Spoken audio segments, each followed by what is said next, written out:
Junior চিকিৎসকদের বিরুদ্ধে ব্যবস্থা নিলে কর্মবিরতিতে যাবেন সিনিয়রেরাও। আরজিকর নিয়ে রাজ্য চিকিৎসক অশান্তির আবহে জুনিয়র চিকিৎসকদের পাশে দাঁড়িয়ে এমনই হুঁশিয়ারি দিয়েছেন সিনিয়র চিকিৎসকেরাও।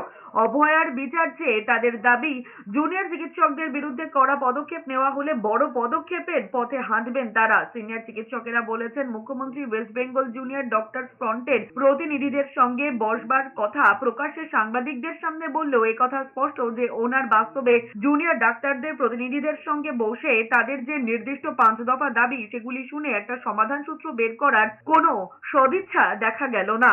10ই সেপ্টেম্বর এবং 11ই সেপ্টেম্বর পরপর দুটি মেল যা প্রশাসনের কাছ থেকে এসেছিল তার কোনোটিতেই উল্লেখ ছিল না যে মুখ্যমন্ত্রী নিজে আন্দোলনকারী জুনিয়র ডাক্তারদের সঙ্গে বসবেন। বাস্তবে তিনি জুনিয়র ডাক্তারদের সঙ্গে বৈঠক এড়িয়ে গেলেন, অথচ তিনি জুনিয়র ডাক্তারদের ঘাড়ে দোষ চাপালেন জুনিয়র ডাক্তারেরা বৈঠকে বসতে চায় না। সিনিয়র চিকিৎসকেরা আরো বলেছেন, দুর্নীতিমুক্ত এবং গণতান্ত্রিক পরিবেশ ফিরিয়ে আনার জন্য প্রয়োজনে মুখ্যমন্ত্রী জুনিয়র ডাক্তারদের আবেদনে সাড়া দিয়ে বৈঠকে বসতে রাজি হবেন। মুখ্যমন্ত্রী ইতিপূর্বে বহু বৈঠক করেছেন যেখানে লাইভ স্ট্রিমিং এর ব্যবস্থা থেকেছে, কিন্তু যখন জুনিয়র ডাক্তারেরা লাইভ স্ট্রিমিং এর দাবি করছেন তখন মুখ্যমন্ত্রী এড়িয়ে যাচ্ছেন।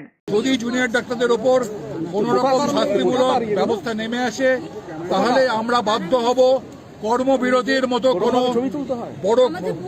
বড় পদক্ষেপ গ্রহণ করতে। জুনিয়র ডাক্তারদের এই ন্যায়সঙ্গত আন্দোলনকে আরো শক্তিশালী করবার জন্য যা যা করণীয় তা করবার অঙ্গীকার আমরা করছি। যা যা ঘটনা ঘটছে তার প্রতিটি মানুষের যে ধরনের ক্ষোভ আসছে সেটাকে প্রশমিত করার দায়িত্ব আজকে সরকার এবং প্রশাসনকেই নিতে হবে।